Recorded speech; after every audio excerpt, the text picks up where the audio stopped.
Je suis sûre que ça vous est déjà arrivé d'agir un peu impulsivement sans vraiment trop réfléchir et au final, heureusement que vous l'avez fait. Peut-être que c'est lorsque vous avez décidé d'aborder un homme ou une femme qui vous plaisait, lorsque vous l'avez embrassé pour la première fois, ou quand vous avez décidé d'aller à une soirée ou à un endroit sans trop savoir pourquoi et que ça fait partie de vos meilleurs souvenirs. Enfin, vous voyez le genre. C'est même là qu'on se dit que notre vie aurait pu être totalement différente si on n'avait pas agi. Je pense même que beaucoup de nos réussites découlent de ces moments où on a osé passer à l'action en mettant un peu notre cerveau de côté. À l'inverse, je suis sûre que ça vous est déjà arrivé de vouloir prendre du temps pour réfléchir et analyser une situation, à tel point que lorsque vous avez voulu passer à l'action, c'était déjà trop tard. Peut-être que c'était pour une promotion intéressante sur un produit que vous convoitiez, une opportunité qui vous a filé entre vos doigts, ou alors lorsque vous vous étiez enfin décidé à inviter cet homme ou cette femme qui vous plaisait, mais quelqu'un avait été plus rapide que vous. Mais pire encore, il arrive parfois qu'on passe tellement de temps à analyser une situation qu'on est comme paralysé et qu'on finit par ne rien faire. Pourquoi ? Parce que plus on attend pour passer à l'action, plus on va se mettre à douter et plus on s'inhibe. Et on se trouve alors plein d'excuses. Je suis pas prête, c'est pas le bon moment,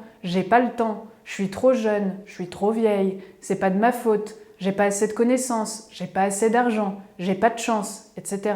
Et c'est là qu'au final, on finit par ne rien faire du tout et on procrastine. Alors qu'on sait pourtant que ce serait vraiment important qu'on sorte de cette inhibition. Et comment faire alors pour sortir de cette inhibition ? C'est tout simple, il suffit de passer à l'action. Le truc, c'est qu'il n'y a pas vraiment de technique pour ça, il suffit juste de se lancer et de le faire. Mais j'ai quand même trouvé une astuce toute simple que je vais vous présenter dans cette vidéo. Cette astuce a été inventée par Mel Robbins, qui est une coach et conférencière aux États-Unis, et elle l'a baptisée la règle des 5 secondes. Le principe, c'est quoi ? Il s'agit simplement de décompter de 5 jusqu'à 1 et arriver au chiffre 1 de passer à l'action en bougeant physiquement. You have about a 5-second window in which you can move from idea to action before your brain kicks into full gear and sabotages any change in behavior. It's your job to learn how to move from those ideas that could change everything into acting on them.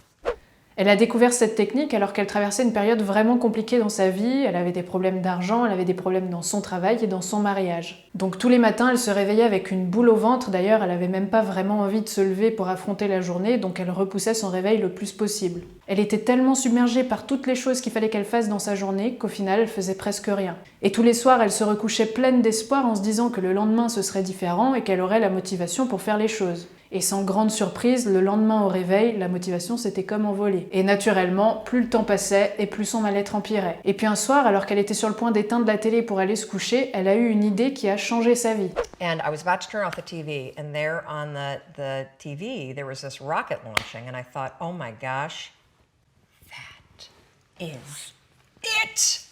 I am going to launch myself out of bed like a rocket ship, like NASA, right here, had launched me out of that bed. And I'm going to move so fast that I don't think. I'm going to beat my brain. It's the stupidest story. I literally went 5, 4, 3, 2, 1. I counted out loud, and then I stood up. And for the first time in 3 months, I had beaten my habit of hitting the snooze button. I couldn't believe it. And I thought, wait a minute. Counting backwards? That is the dumbest thing I've ever heard in my entire life. Well, the next morning I used it again and it worked. The next morning I used it again and it worked. The next morning I used it again and it worked. Elle a commencé ensuite à utiliser son astuce pour faire toutes les choses qu'elle rechignait à faire habituellement, comme faire du sport ou s'occuper de la paperasse. Et à ce moment-là, sa vie a commencé à changer. Et c'est donc comme ça qu'elle a inventé la règle des 5 secondes. Donc dans l'idée, sa technique est vraiment très simple. S'il y a quelque chose que vous avez envie de faire ou que vous savez qu'il serait important que vous fassiez, décomptez de 5 jusqu'à 1, puis passez à l'action en bougeant. Elle explique que c'est en bougeant physiquement que le cerveau peut commencer à créer de nouvelles habitudes tout en effaçant les précédentes.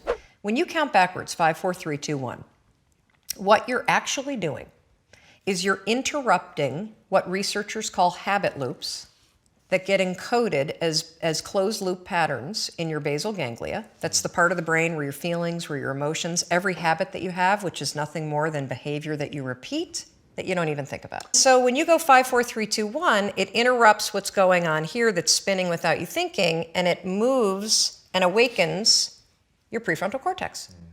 So when you hit 1, your habit has been interrupted. So you've interrupted self-doubt. You've interrupted maybe snapping at your kids. You've interrupted the desire to grab for a drink.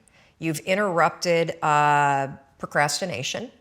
You've also, by counting backwards, done an action.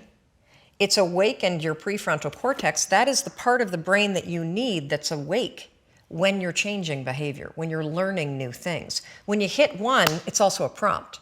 C'est en passant à l'action qu'on peut se créer de nouvelles habitudes de la même manière qu'on se crée de nouveaux apprentissages. Alors petite précision, Mel Robbins explique que c'est important de décompter et non pas de compter 1, 2, 3, 4, 5.